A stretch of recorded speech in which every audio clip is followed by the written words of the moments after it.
Depuis 12 ans, avec des moyens restreints, mais votre soutien indéfectible, l'audience de TVL a littéralement explosé. Avec près d'1 million d'abonnés uniquement sur notre chaîne YouTube principale, notre force de frappe inquiète désormais le pouvoir. Nos analyses sans concession ni caricature dérangent. Lors de la crise sanitaire, nous n'avons eu de cesse de nous élever contre la coercition d'État. Depuis 2022, nous dénonçons cette escalade guerrière d'Emmanuel Macron et ses amis néocons sur le conflit en Ukraine qui pourrait nous conduire jusqu'à un affrontement direct avec la Russie.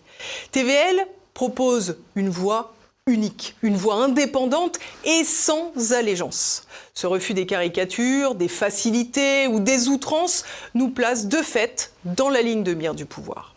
Ils ont peur de notre montée en puissance. Alors, après les opérations de censure, après les bannissements des plateformes, eh bien, le pouvoir politique a maintenant décidé de fermer nos comptes bancaires. Mais alors, je peux vous le dire, cette nouvelle opération de déstabilisation politique n'aura pas plus de succès que les précédentes. À TVL, on a le cuir épais. On ne se laissera pas abattre. Nous avons déjà accompli les démarches nécessaires et trouvé une solution. Et dès à présent, vous pouvez refaire un don à TVL de façon sûre et sécurisée. Mais évidemment, ces nuisances ont un coût. Celui du temps qu'elles mobilisent, des efforts qu'elles concentrent, des attentions qu'elles redirigent. Et entre nous, je pense que c'est leur but. Ils veulent nous écarter de notre mission première, celle qui les effraie tant, vous informer librement. Alors, c'est à vous de continuer de soutenir TVL, votre média indépendant qui sait piquer au vif le pouvoir. Aidez-nous et donnez-nous les moyens de poursuivre l'aventure et l'accélérer. Je compte sur vous.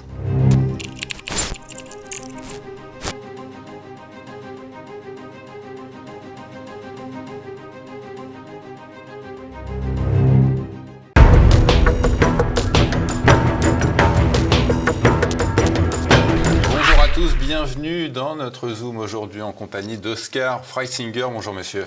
Bonjour, merci de m'avoir invité.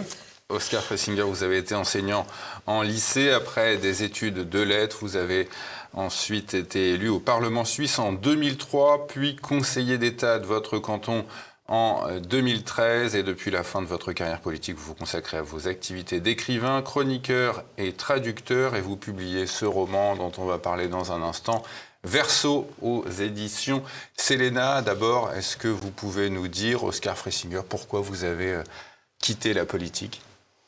Bon, c'était un choix que j'ai dû faire à un certain moment. Soit je me relançais sur un scrutin proportionnel, je me relançais comme candidat au Conseil national, j'aurais pu le faire. J'aurais très vraisemblablement été élu parce que je faisais toujours des scores canons dans ce genre de scrutin. Mais j'avais le problème j'avais déjà 5 stents. Peu après avoir quitté la politique, on m'en a remis 8 en plus. Et puis depuis, j'ai 5 pontages encore en sus de cela. Donc je crois qu'il fallait juste faire un choix entre tu continues la politique et tu crèves debout, ou bien tu te donnes une chance d'écrire les 6 bouquins que j'ai écrits depuis et puis de connaître tes petits-enfants. C'est à peu près le choix que j'ai dû faire. Eh bien, apparemment, puisque je suis toujours là, je crois que j'ai fait le bon choix. Vous avez connu la politique dans ce qu'il y a de plus violent, ce qui vous a créé un stress Ah, mais c'était régulièrement, quand j'allais au canton de Vaud, bien à Neuchâtel faire des discours, je devais être accompagné par la police, donc et protection policière, c'était les émeutes, ça gueulait, ça envoyait des cailloux et tout ce qu'on veut. On m'a foutu le feu à la maison, les insultes, on a usurpé mon nom pour mettre des phrases racistes sur Internet. Bon, le gars était plus condamné. Ouais. Même, il est allé jusqu'au tribunal fédéral qui a confirmé la condamnation. J'ai jamais perdu un procès contre mes adversaires. Par contre, moi, je n'ai jamais été condamné pour quoi que ce soit. Donc, je suis très respectueux des lois. Mais ma foi, quoi, on a l'étiquette du salaud dès le moment où on est souverainiste et puis voilà, on trouve pas le mondialisme si intéressant que ça. Donc, ça devient un peu dangereux. Alors, le résumé de votre ouvrage, pour ne pas déflorer l'intrigue, le voici. Un Européen rencontre un vieux bédouin dans le désert du Sahara qui va lui raconter une histoire extraordinaire, celle d'un ingénieur suisse appelé Verseau qui se porte à l'aide des populations du désert pour leur apporter l'eau et le progrès technique contre tous les dangers. Oscar Freisinger, pourquoi ce titre en rapport au signe du zodiaque, le Verseau ? Le Verseau, c'est juste, dans le bouquin, le symbole de la destinée de cette personne. Parce qu'elle est prédestinée non seulement par son signe astral, mais aussi par son nom, s'appelle Jonas. comme celui qui est avalé qui par était une avalé baleine. par la baleine, et puis Brunner, ce qui veut dire fontainier ou fontaine. Ouais. Donc, alors, et en plus, il est du signe zodiaque du Verseau, donc ça ne pouvait être que quelqu'un qui sauve des vies dans le désert en distribuant de l'eau, et c'est ce qu'il fait d'ailleurs avec son véhicule un peu particulier, et ce qui va permettre justement à cet homme, à sa technologie, à son savoir-faire, en se liant justement avec cette tribu de Touaregs, de leur procurer cette eau dont ils ont besoin pour survivre dans des situations extrêmes. Alors, au-delà du personnage Verseau dont on va parler, évidemment, c'est la question des populations du nord du Sahel. Pourquoi votre vieux bédouin, l'un des héros du livre, explique que le nomadisme est un phénomène en voie de disparition ? Parce que la base de vie de ces gens-là est en train de disparaître. La sédentarisation, elle progresse vers le nord. Il y avait des accords avec les populations plutôt agricoles du sud qui n'ont pas été tenus, et ils ont de moins en moins de territoire et de pâturage à disposition, et ils sont de plus en plus repoussés vers... c'est le Ténéré, c'est le désert le plus chaud de la Terre. Donc, et les jeunes aussi qui s'en vont dans les villes. On a ça un peu partout, on a ça aussi dans le Sahel. Au Brésil, ça existe partout, ces gens qui vont s'engouffrer là dans les favelas et qui quittent les campagnes. Et vous avez une désertification, si on veut, des campagnes. Prenez la France, il y a aussi un phénomène de ce type-là. On prend des vallées alpines, chez nous, il y a certaines vallées alpines, elles ont tendance à se dépeupler. S'il n'y a pas le tourisme qui compense un peu, ça devient très très difficilement viable là-haut. Donc on a une sorte de mouvement vers les mégalopoles, vers les grandes cités, c'est comme les lemmings qui se rassemblent avant la grande catastrophe. Et alors qu'il faudrait un mouvement contraire, il faudrait justement retourner vers la nature, retourner vers cette énergie dont nous sommes issus et vers laquelle nous retournons un jour, mais qui elle, garantit une certaine harmonie, une sérénité que la grande ville ne nous offre pas. Alors justement, c'est un petit peu ce qu'explique ce vieux bédouin. Il dit qu'il faut faire le vide autour de soi pour se connecter à soi-même et ne faire qu'un avec l'univers, justement. À contrario, comment vous pensez que les populations occidentales des grandes métropoles vivent-elles leur concentration ? Alors pour rencontrer le un, non pas pense à Dieu, l'absolu, le un, qui est devenu diversité, et le un vers lequel toute cette diversité va retourner un jour, pour peu qu'on ait une notion un peu spirituelle du monde. En disant, si on est matérialiste athée, on ne va pas partager cette vision-là, mais moi c'est la mienne. Eh bien, c'est quand même dans la solitude que ça se passe. D'ailleurs, les prophètes, ils ont toujours entendu la voix de Dieu dans le désert. Même le Christ s'est réfugié 40 jours dans le désert. Il y a quelque chose dans c'est vrai que c'est une nature hostile, c'est vide, enfin pas si vide que ça, c'est d'apparence, c'est un certain vide, en tout cas c'est un vide de population, mais ça permet beaucoup mieux de ressentir ce lien avec l'univers, et de se trouver soi-même.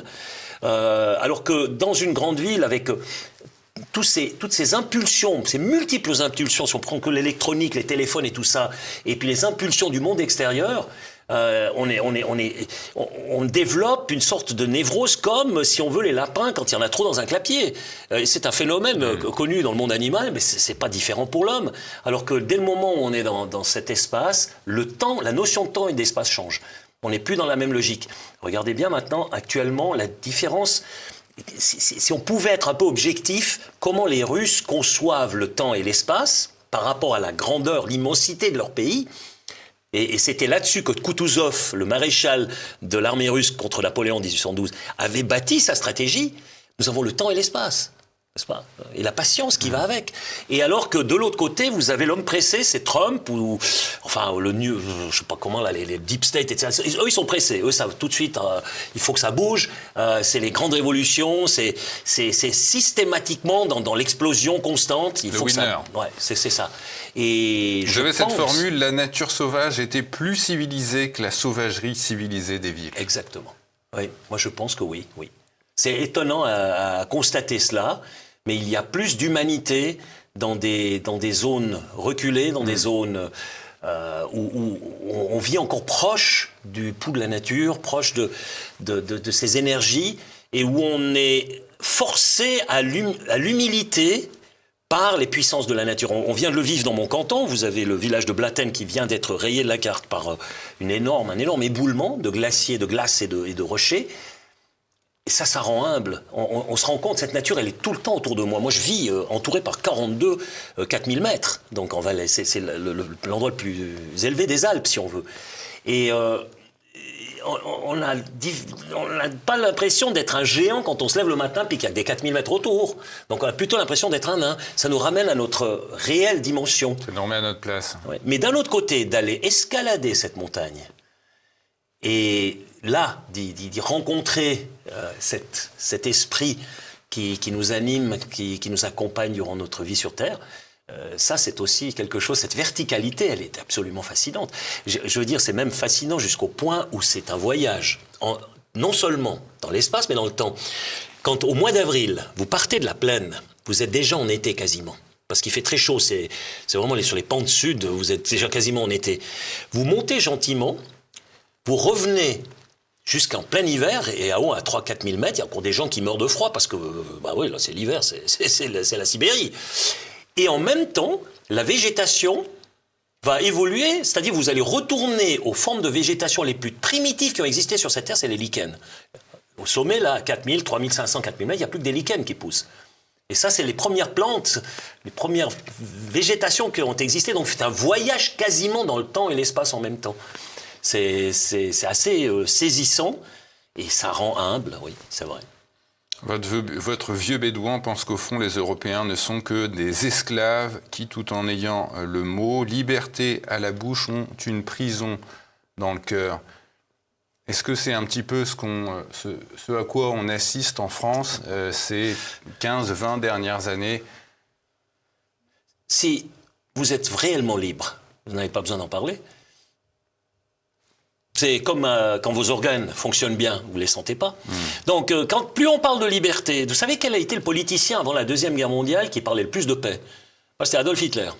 On a fait les statistiques dans les discours qui ont été prononcés sur les années qui ont précédé. Celui qui a le plus souvent parlé de paix, c'était Adolf Hitler. Voilà. Donc, plus on en parle, plus c'est garanti que c'est pas ça. Donc, plus ici on va parler de tolérance, d'ouverture et de liberté, moins il y en a. Parce que sinon, on n'aurait pas besoin de le thématiser tout le temps. Donc, les choses... En fait, les plus naturelles nous viennent de notre âme, elles ne viennent pas de notre esprit. Parce que moi, je fais bien cette distinction entre l'âme et l'esprit. L'esprit, c'est assez piégé par la mathématique des choses, l'utilitarisme, la logique, etc., etc. Et l'âme, elle est plus dans l'universel, dans les énergies fondamentales dans je dirais, ce logos universel qui nous entoure. Et on peut se connecter à ça. Et là, on est dans le vrai. Notre cerveau, il peut développer des logiques. Ça veut dire qu'on peut être très intelligent et être complètement à côté de la plaque. Je veux dire, on a testé à Reinhard Heydrich, qui avait inventé la solution finale, on lui a testé un quotient intellectuel, je crois, de 130, 140, quelque chose comme ça. C'était un type incroyablement intelligent. Ouais, mais il voulait zigouiller tout le monde. Voilà. Mais si utiliser son intelligence, ça amène à Auschwitz, bravo alors. Donc, à quoi bon? C'est un peu le cas de votre héros, Verseau, qui est un ingénieur super intelligent, qui maîtrise toutes les techniques, mais pourtant il ne croit ni à la vie après la mort, ni aux anges gardiens, ce que remarque son ami du désert. Est-ce qu'on peut passer à côté de l'essentiel sans croire au spirituel? Sous une forme ou une autre, après on peut les mots, de nouveau, qu'est-ce que sont les mots? Il y a des spiritualités différentes sur cette terre, il y a le bouddhisme, il y a le christianisme. Moi je suis resté chrétien, je suis convaincu du fait que ce corps existe, j'existe maintenant physiquement à l'instant où nous nous parlons. Alors que le bouddhisme dira non, tout ça n'est qu'illusion. Non, moi je ne pense pas que vous êtes une illusion, je ne pense pas être une illusion. Par contre, le corps c'est quelque chose qui doit se transcender. Et là, il y a une force en nous qui nous permet de lui donner un cadre. Et si on n'est pas capable de faire ça, on n'est pas libre. Parce que si on ne fait que ce que le corps nous dicte, attendez, c'est le grand n'importe quoi. C'est là qu'on finit dans l'autodestruction la plus totale. Donc c'est un peu ça l'enjeu. Et mon héros là, le Johannes Brunner, en contact avec ce vieux sage, ça lui ouvre une perspective. Parce qu'il va faire beaucoup pour cette peuplade. Il ne peut pas sortir de sa peau. mais il va développer certains comportements qui sont très étonnants pour un type. Mais pourquoi ? Parce qu'à un moment donné, sa vie est un échec. Sentimental est un échec à tous les niveaux. Et donc, il va se trouver quelque chose qui, pour une fois, dans la manière de procéder, son cerveau lui est très utile, mais dans la motivation profonde, c'est quelque chose qu'il n'aurait jamais imaginé peut-être faire 10 ans avant. Parce qu'il était trop pris dans des buts qu'on se fixe et puis on veut plier sa destinée ou le hasard à la volonté qu'on s'en fait ou à l'image qu'on s'en fait. Et lui était un type comme ça, qui était que dans la projection. Et là, il reste dans la projection, mais il va mettre ça au service de quelque chose de plus grand. Et ça change quand même les choses. Donc il y a quand même chez lui une évolution. Et puis tout à la fin, le pied de nez mais ça je vais pas le raconter parce qu'il faut que le lecteur, la dernière lettre là, c'est quand même là où on s'aperçoit que le gars il allait vraiment loin dans le plan A, plan B, plan C, plan D, parce qu'il a toujours plan A, plan B. C'est comme les poupées russes, il essaye d'expliquer à un moment donné au Touareg qui lui dit non mais attends, c'est le kismet quoi, c'est le destin, tu peux rien faire contre ce genre de choses. Et l'autre il dit si, on peut faire un plan B. Oui, mais si ton plan B ne fonctionne pas, il y a un plan C. Ouais, mais puis si le plan C fonctionne, il y a un plan D. C'est comme les poupées russes. Puis il dit oui, mais à l'intérieur de la dernière poupée, il n'y a plus rien. Il n'y a plus de poupée. Il y a un moment donné, tu arrives au bout de tes poupées. Toujours. Et alors là, lui aussi est au bout de son latin. Je veux dire, la contre, il ne peut pas répondre.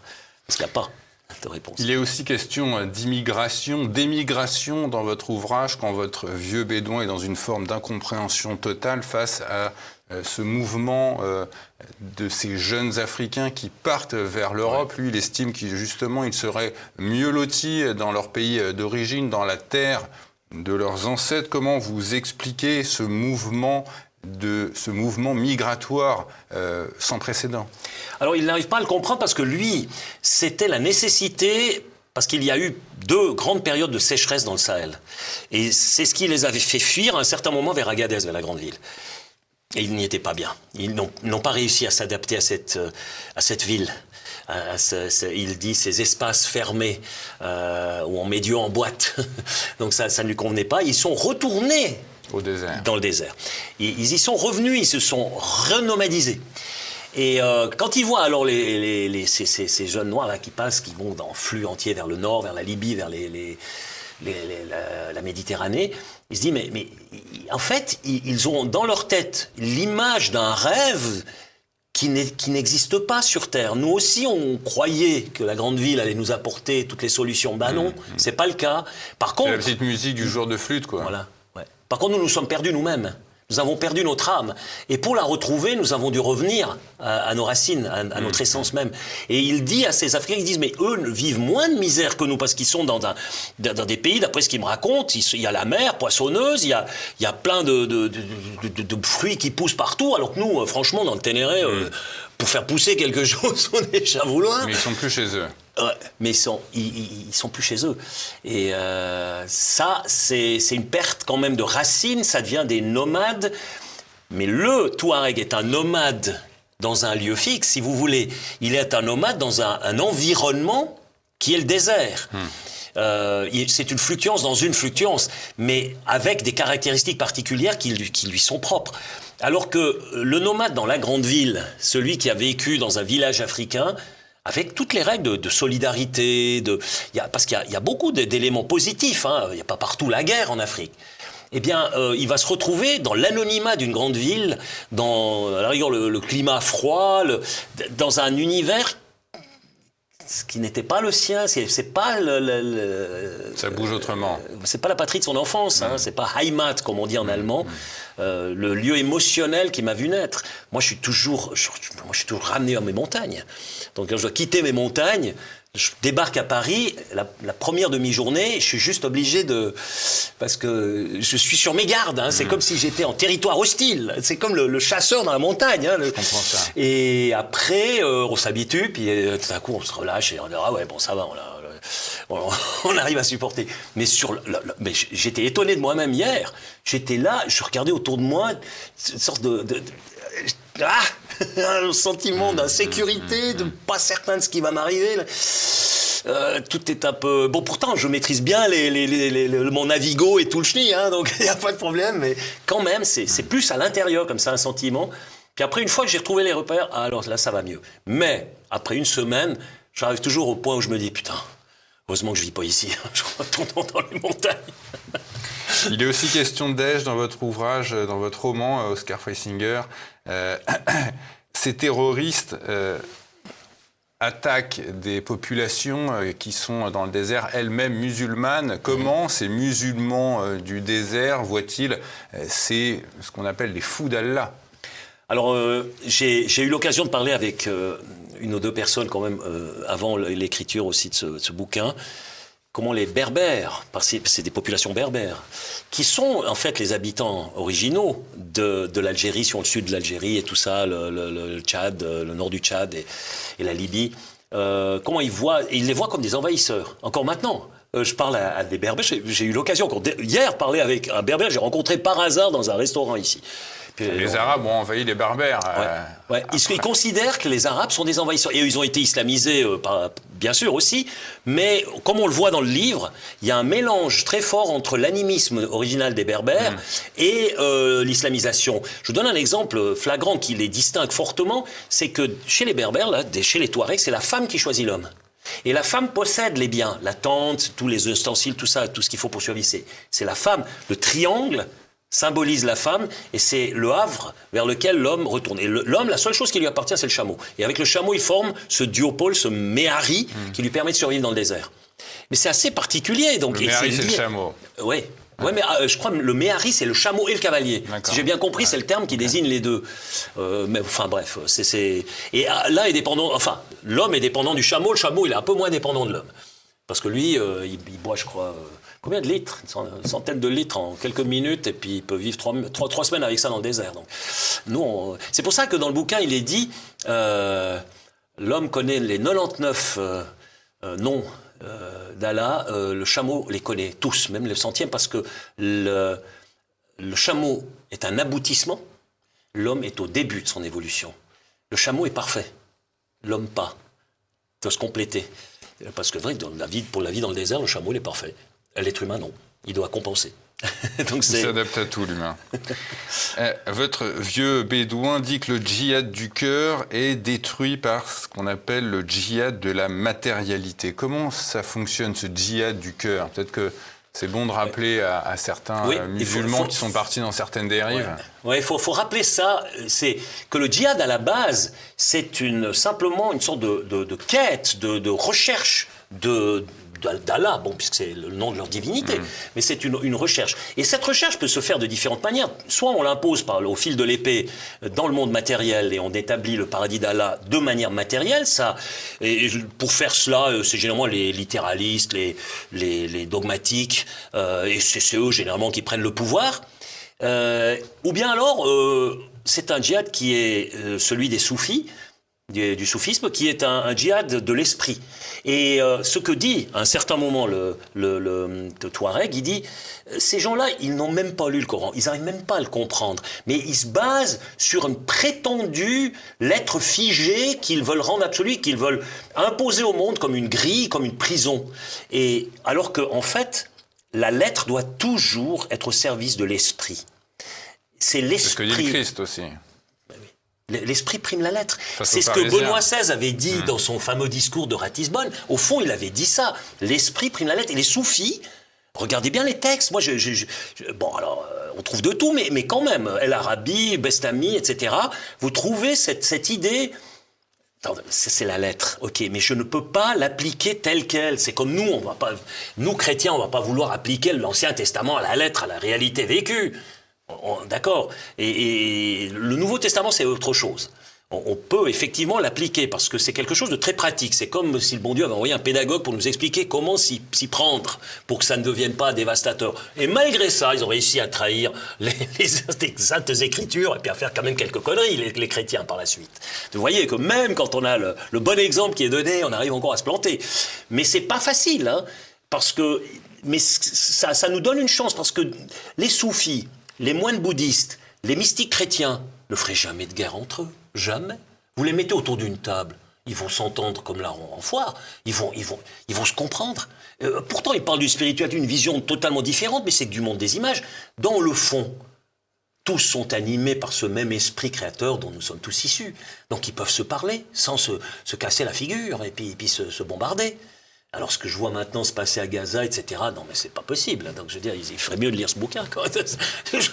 Ça leur donne une clé. Parce qu'on voit là deux mondes qui se rencontrent. Ce névrosé technologique, ce gars qui a qu'une sorte de concept mathématique et utilitaire dans la tête, qui rencontre un gars qui, lui, est complètement ouvert à une spiritualité et qui est proche de la nature et qui ressent les énergies venir et partir comme ça, et qui arrive à se parler, qui arrive à lier leurs forces pour permettre à la tribu de survivre.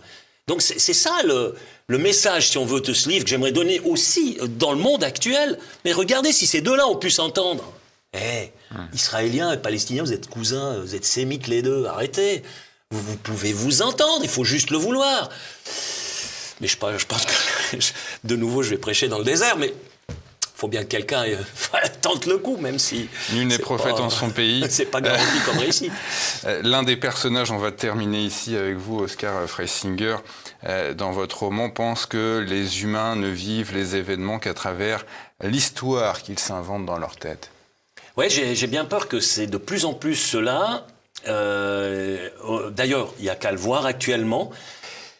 Votre média est un média qui a une très très grande utilité, je dirais même une nécessité. Pourquoi ? Parce qu'on est dans un système médiatique qui a été à tel point racheté par le grand capital, pas nommer des noms, mais on voit très bien une concentration du capital. Exactement. Et ils achètent ces médias et ensuite ils sont aux ordres. C'est-à-dire que, par exemple, pourquoi ils se sont plantés en Russie ? Parce qu'ils sont en train de se planter lamentablement. C'est qu'ils ont fait un narratif, ils ont fini par croire à leur propre narratif, mais la réalité en face est totalement différente. Je vous rappelle Sun Tzu, si tu ne connais pas ton adversaire et tu ne te connais pas toi-même, tu perds toutes les guerres. Et il faut connaître ses propres possibilités, pas les surestimer, et il faut connaître les forces de l'adversaire, pas les sous-estimer. Cette connaissance est essentielle. Mais dès qu'on est dans un narratif qui devient un dogme, et si quelqu'un ici en Occident, actuellement, ose trouver des vertus à Poutine, il est diabolisé, il est mort. Donc on n'a pas le droit. Mais je veux dire, dès le moment où on diabolise Poutine, on le déshumanise. À ce moment-là, le problème qu'il y a, c'est que ce qu'on lui reproche, on le devient soi-même. Parce qu'on se déshumanise automatiquement si on déshumanise l'autre. C'est toujours lié. Donc, si je dis que Poutine est le diable, le petit diable, il va sortir de moi-même et je vais être pire que ce que je lui reproche à lui. Donc, c'est ça le piège dans lequel tombe l'Occident actuellement. Philosophiquement, c'est tellement évident. Mais quand vous voyez le personnel politique qu'on a actuellement, je veux dire, ok, c'est bon. Je veux dire, là, alors, le vide, le désert, le fameux désert dont nous parlions, là, c'est le désert de l'âme. Tausend Wüsten, Sturm und Kalt, dont parlait Nietzsche. Nietzsche avait vu venir ça. Il a dit, à un certain moment, les déserts seront dans le cœur de l'homme. Et alors là, le désert extérieur, au contraire, lui, nous ramène à cette plénitude. Et ici, il y a une inversion des choses. C'est dans le cœur de l'homme que le désert se crée, le vide complet. Moi, quand j'entends, je veux dire, votre président, là, quand il parle, j'ai l'impression que c'est une sorte de... C'est comme, vous savez, le Dudelsack, là, le backpipe, comment on appelle la cornemuse. Le cornemuse. Bah, il y a du vent. Il y a du vent. Il y a beaucoup de vent. En tout cas, avec votre ouvrage, c'est une belle promenade dans le désert et une belle façon de se reconnecter à soi-même et à la nature. Verso à retrouver sur la boutique de TVL. Merci à vous, Oscar Freisinger. Merci à vous.